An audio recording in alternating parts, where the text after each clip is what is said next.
Hi listeners, welcome to Bridging the Gap. I am your host, once again, Cooper Green.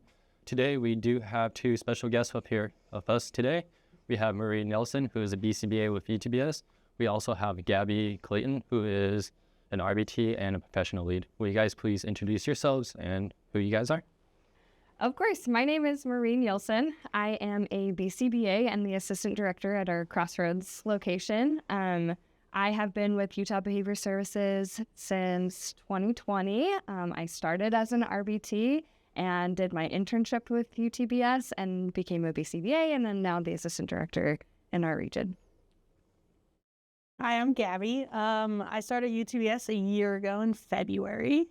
I started as an RBT, and then I became a lead, and now I'm the professional lead at our Crossroads location. So I help get all the leads all set up and kind of monitor all of them right now. Can you guys go into your backstory of like how you guys even found UTBS? Let's hear the start of you guys' journey. Yeah, I feel really blessed that I work for Utah Behavior Services. I started during COVID, and UTBS was one of the only companies in the Salt Lake area that was still open for ABA treatment. A lot of places had to close down. And I was looking for a place to come back to ABA. I had worked in ABA in a different state for a couple of years and took a break and came back while I was looking to get my master's to become a BCBA. So I found UTBS and was able to get started and go through my whole process here. There you go.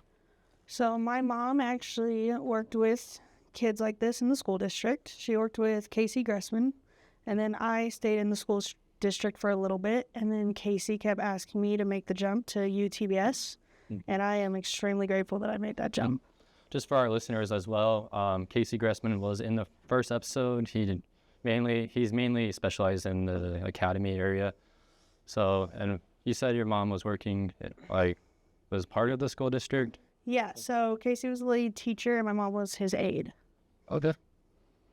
The main purpose of this episode is to explore the RBT pathway. And Maria, like you said you were you an RBT when you came here in 2020? I did not have my RBT credential, so I started as a behavior technician and then got my training through UTBS to become an RBT. Was that for a while. I was a lead, I was a mentor, and then started my internship.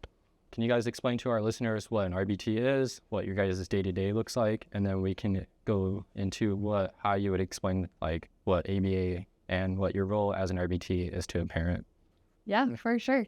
ABA is applied behavior analysis, and we provide, RBTs especially, provide direct services with our clients. Every RBT works under the supervision of a BCBA. So the BCBA is the one creating the treatment plans, doing assessments, doing family training, and the RBT is implementing all of those behavior plans and skill acquisition programs that the BCBA provides. Yes, so they run the plans that our BCBAs have all put into their programming and making sure that our clients are making the progress to hopefully leave UTBS one day. I was once an RBT for a year and a half, but like my memory is a little rusty about it. I've noticed throughout UTBS and their centers, they have a sign on the wall that says 90 days to becoming an RBT or whatever. Can one of you guys go into that? When you start at UTBS, you don't need any background knowledge in it because you'll start as a behavior tech.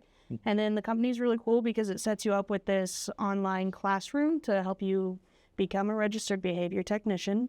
It's about a 30-day class, but you have 90 days to complete it because once you finish the classroom, you will go take your test to become a registered behavior technician. The company's really cool at helping you get the hours you need for it, getting you set up for success in it. It was a really easy path to take while also working direct with how flexible the company is with it. When you say working direct, you're still working directly with the clients, but you're also able to get all those training hours in at the same time as well. Yeah, so you're still on the floor with your clients, and then our Crossroads, UTBS is really good at finding you sessions where you can just work on your classroom while you're still getting that credential for. Being an RBT, we help provide that portable training. So an RBT is a nationally recognized certification. And so you can use it anywhere as long as you're using it underneath the supervision of a BCBA. And part of that training, like Gabi mentioned, is that you do the online training and then you do a competency with the BCBA. And so they're able to kind of test you in person on a lot of those skills. Then you take a written exam. It's a multiple choice test. And then once you get that certification, you're good to go. When you say portable training, what does that entail? Because obviously you get trained to work like any job or certification, but you say portable, what? That means that you can take it anywhere. So we help provide that training here, and UTBS asks that we work here for 6 months with that RBT training, but you have that as long as you maintain it for as long as you want. Mm-hmm. And you said supervision under RBT. How much supervision does a behavior tech get? And then when they become an RBT, how much supervision do they get then? Yeah, well, technicalities, a behavior tech doesn't need any supervision, and an RBT, it's required that they have at least 5% of their hours supervised. At UTBS, we don't really make that discrimination. We supervise all of our techs so that they're feeling supported and getting the support and resources that they need. But we make a real effort to make sure that all of our RBTs are getting that 5% and at least 2 contacts every month. Yeah, I remember when I was an RBT, we each month we would make sure all the techs are making sure they get their 5% supervision hours, and I thought that was very important, especially for our clients, to make sure that not only are the RBTs being supervised, but obviously the clients are always getting supervision, they're always constant contact with the BCBAs, but I also appreciate that RBTs are getting that continual training and supervision from you guys as well. Yeah, for sure. The RBTs are the ones who are on the floor. They're direct with the clients 100% of the time. They are with the clients more than the BCBAs are. We're required to supervise our RBTs at 5%. We're required to supervise our clients at least 10%, like 10 to 20% of the time.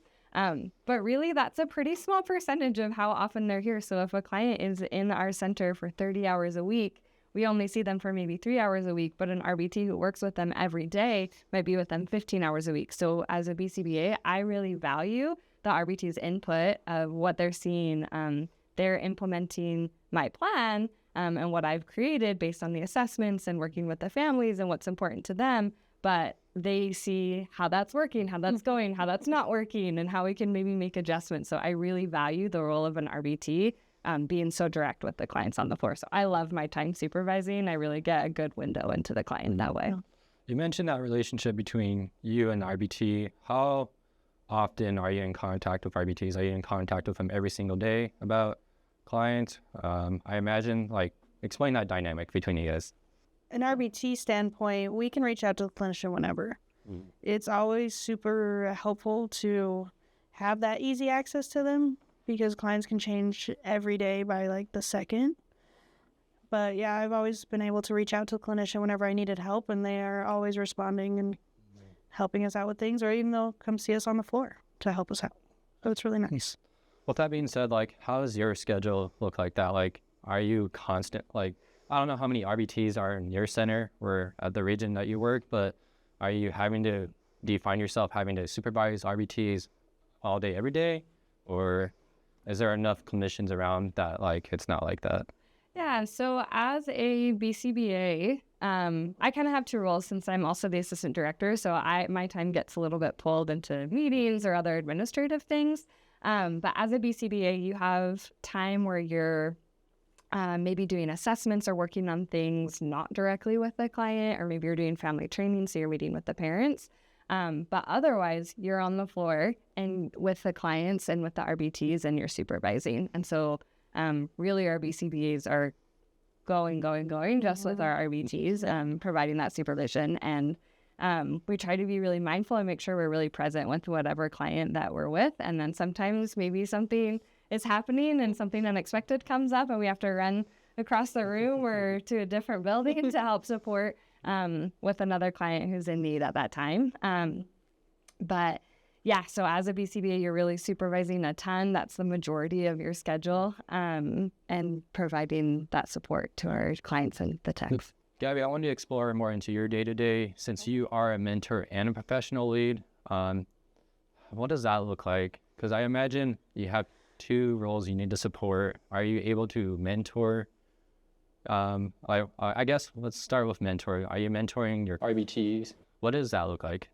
I mean, it's definitely a bit of a challenge some days being the professional lead because I'm also helping our leads and then I'm also working direct with my clients. The things that help out is I'm usually in the clusters with the leads that are assigned over them so I can watch how they're doing and all that. Stop it. When you say clusters, is that like different age groups of clients or like different like designated area for certain clients? Yeah, so we have them split up by their age and their development level. We have two buildings at our crossroads, so we have them separated pretty much by age on that standpoint. But yeah, it gets a little chaotic trying to take care of our staff, that's our leads, and also do direct. But I mean, they usually blend really well together. And whatever's helping the leads is usually helping our clients succeed. So it all works. So Gabi, you are a professional lead. Can you talk about how the start from your day one to you becoming a professional lead? Can you expand on that? Yeah, of course. To get there? Okay, when I first started UTBS, I was pretty new to all the ABA that they were running versus like what the school district was doing. So once I was in the classroom and becoming an RBT, I started to get more knowledgeable of like all the treatments and programs we were running. And then once I became an RBT, we were hiring a lead.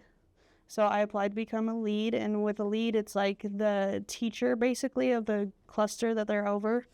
So I did that for a few months, and then our professional lead position came open, and I did not want to apply for it. I was very nervous because I was still like the newbie at UTBS. Yeah. But I applied for it, and I had all these ideas for the leads to be more involved, kind of like our mentor team, to like reaching out to RBTs and not just focusing on clients, trying to like get the whole team to come together on everything. Mm-hmm. So as professional lead, I've had the opportunity to be part of our leadership team and really get like more like morale boosting things and activities for the leads to being more like approachable with our other RBTs and our newer staff that's hired.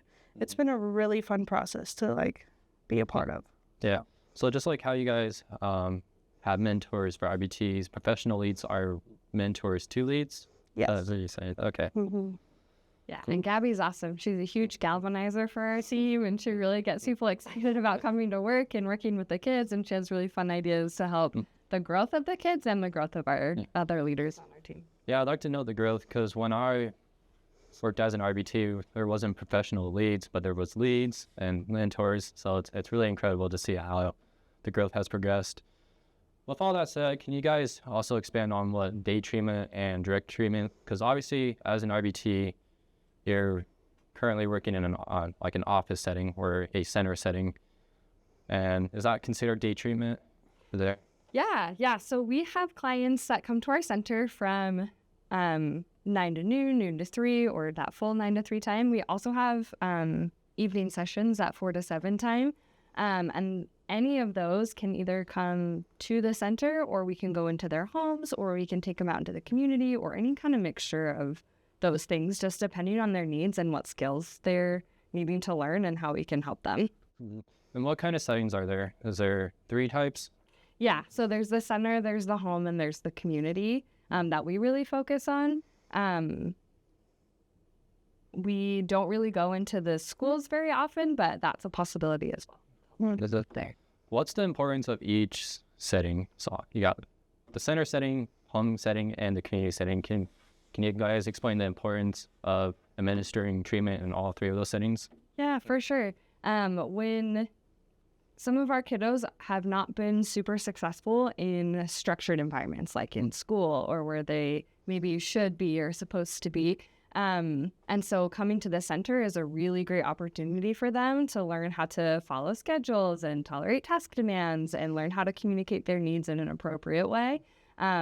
And interact with peers, and that's a huge part of our center environment, is really working with kids to help build those social skills, both during the day or in the evenings, because a lot of kids might be successful in school, but then really struggle with those kind of after-school activities like sports teams or other like church activities or whatever. And so coming to our after school program is great for them.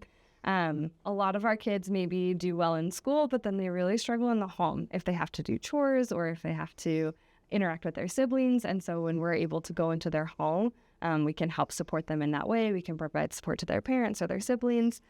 And then some of our clients really struggle in the community. And so we help provide them with opportunities there, like going to the grocery store, or going to the library or movie theaters, or out to dinner with their families, things that they want to be successful in, to have a great life. And so we're able to take them into those different environments and help build skills there. Is that just to ABA treatment, or is that also applied to like mental health treatment, other types of treatment? So we do ABA, and as a BCBA, that's my area is ABA, but we also have mental health clinicians who oversee clients who are there for ISD or individual skills development. And so maybe they're not getting that ABA treatment, but that's maybe working on more coping skills or other social skills.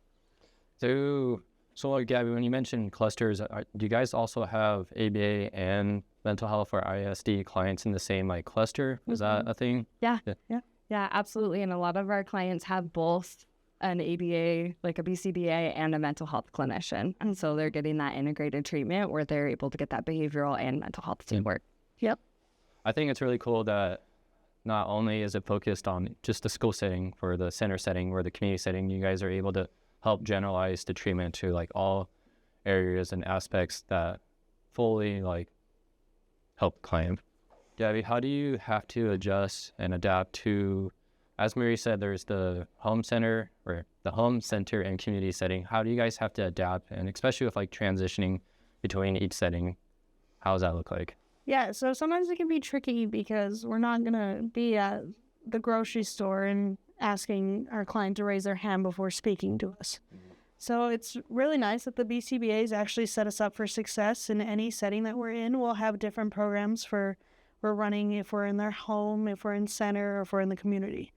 So they have different little like trials, you could say, that we're focusing on in different settings to make sure that we're not working on a skill that's not going to be like useful when they're at a grocery store, if that makes sense. Yeah. So we're always set up for success with these kids so they can succeed too. Marie, when you were in RBT, I guess that was 4 years ago, was there any mentor programs? Was there any professional leads? Like, how did your pathway to an RBT look back then? Yeah, it looked a little bit different than it does now. We did not have the professional level support. I was a mentor for a little while, which I loved, training new staff on ABA principles, and that really solidified my understanding and knowledge of it. And then I was also a lead, but we did not have the same kind of structure that we do now. And we kind of were just trying to figure out how to help these kids in a group context. But then I was able to move into an internship, and that's where I had, I already had BCBA support as an RBT, but then as an intern, I had oversight support, and they were able to really help me understand how to shift from implementing the things that BCBA writes to writing those things. And so learning how to create those programs and to kind of think in that different way. When I worked as an RBT, there was a lot of time spent with, parent involvement, especially after sessions. You're telling the parent how the session went, especially in home settings as well. The parent is always there and present. What are some commonly asked questions that you guys get from parents, would you say?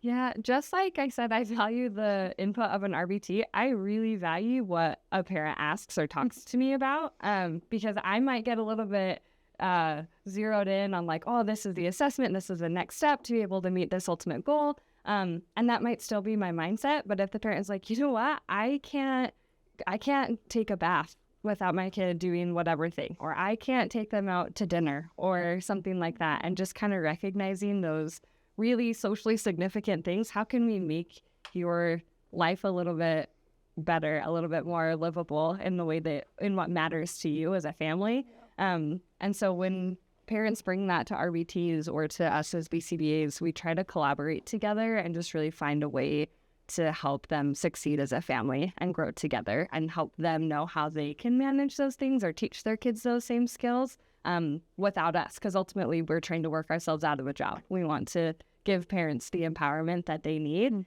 to help their kids succeed.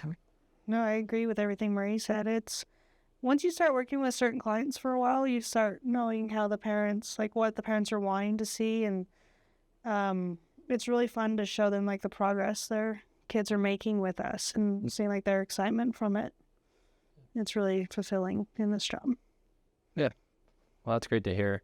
I kind of want to circle back to the RBT pathway. Can you explain your role in the RBT pathway? Because like you said, they have to be supervised, and I believe you mentioned there was a checklist or a thing that they had to pass as well. Can you get into that? Yeah, absolutely. So I am also, as the assistant director, acting as the RBT requirements coordinator. So I'm monitoring all of our RBT supervision hours every month, making sure they're hitting their requirements and that our BCBAs are supporting in that. And then as they are either starting or every year you renew your RBT, you do a competency. And that is it's just like a front and back side checklist of a page of skills. So things, we can get real jargony here, and we can talk about like preference assessments and differential reinforcement and antecedent strategies and some of our ethical requirements like supporting client dignity or any of our ethical codes. And so a BCBA goes in during a supervision and they go over those things and ask the RBT questions or to show them or to role play. And then that's what gets submitted to the BACB in order to get that certification or renew that certification.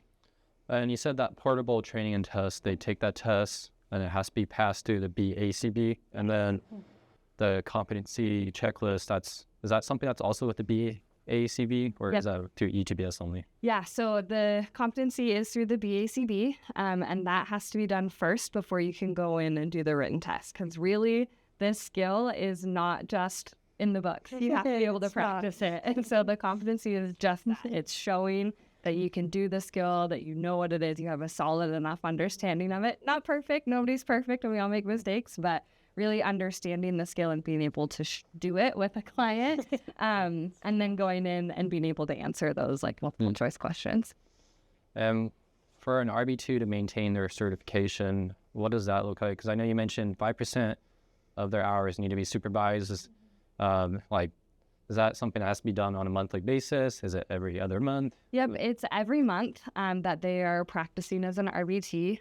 There's a whole RBT handbook at the BACB website that you can check out if you have questions on any of the specifics, because there's a lot.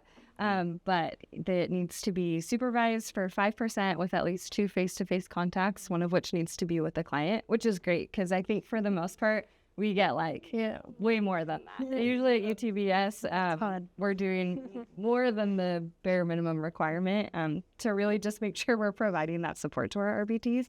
So usually we do more at UTBS to provide that support, and then to maintain it, it's an ongoing certification. So every year, an RBT would have to do just the competency again. So not the written test every year, but just that competency with a BCBA. And then there is just a small fee which UTBS pays for. Mm-hmm. And then for a BCBA, what do you guys have to do every year to keep up maintaining your certification? What does that look like? Yeah, so for a BCBA, I do continuing ed requirements, and it's a 2-year certification. So every 2 years I have to renew mine, and in that process I'm doing CEUs during that time. Is there someone that also has to supervise as you, or is it just more just doing the test every 2 years? As a BCBA, I am an independently licensed clinician, so I can just practice without supervision. However, it is a very collaborative approach, and I am so grateful for UTBS because we have a huge network of clinicians that we can collaborate with each other, and if we're feeling stuck on something or if something feels a little bit out of maybe something that we've dealt with before, we can seek that supervision. We have we have our lead clinicians who are BCBAs, and then we have our directors, and we have our clinical vice presidents who are all who all have that certification and are able to provide support if we need that. We can get those CEUs and get those trainings if there's something else that we need. Well, Gabi, do you have any plans to ever eventually follow the BCBA pathway, or is there any other things as an RBT you'd like to do? Like, don't you guys have some other positions that RBTs can be as well? Yeah, so our RBTs, they can be a mentor, a lead. We have professional mentors, professional leads. It all depends what's available.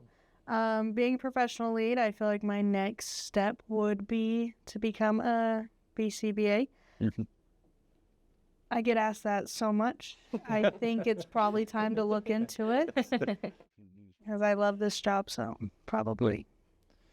Well, what is the hardest part of your guys' job, and why do you guys keep coming back every single day? The hardest part is that I think a lot of people have to adjust to is you got to be very forgiving. I mean, you're going to hear things, you're going to see things that most people wouldn't want to see every day, but it happens. And you have to remember that a lot of our clients need that second chance to be us. Okay. And we're giving them that second chance. So you need to forgive them to be able to come back and do it again. I love these kids, and to be able to give them that second chance and to be helping these families succeed with these kids every day, it's just fulfilling. I love it so much. That's well said. Yeah, I love that. And I think along with that, you have to be forgiving of yourself, and know that just like the clients, you're going to also make mistakes and you're going to come back from it. And I think especially as a BCBA, as I'm writing programs or trying new things, I have the kiddos' best interest in mind, and I'm trying to help support them and help them grow. And sometimes I don't always get it right, and we have to revamp and rework things. And so being forgiving that way too. And I love this job. I love the people I work with, the kids that I work with, the coworkers, the leadership team is so fun, and we're able to just work together, and it's a really great team. What do you guys know today that you would have wished you would have known then? And it can be anything. It can be, the RBT pathway, working with clients and their families. What? I personally wish I would have known UTBS was available sooner in my career choice. I wish I could have been part of this longer. I love that. ABA is a fairly new field, and we're continually growing and progressing. And so there's been newer research, newer interventions that really promote dignity and ethics. And I wish we could be doing more of that and just really like making that growth. And I love that at this company, we take all of that in. There are teams of people who are doing trainings to make sure that we are on the cutting edge of interventions and the most appropriate and ethical interventions. And I know we have been doing that, and I wish it would have come sooner, but like as a field in the whole, but it's been a really great opportunity to keep that growth. So Gabi, you say you wish you would have known UTBS sooner. Can you expand on that?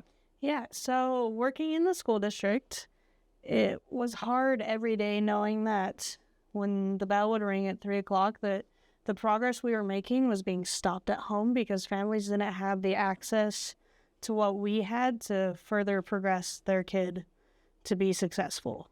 So it was hard that every day it'd be like a restart. It'd be day one. But at UTBS, we see the progress every day.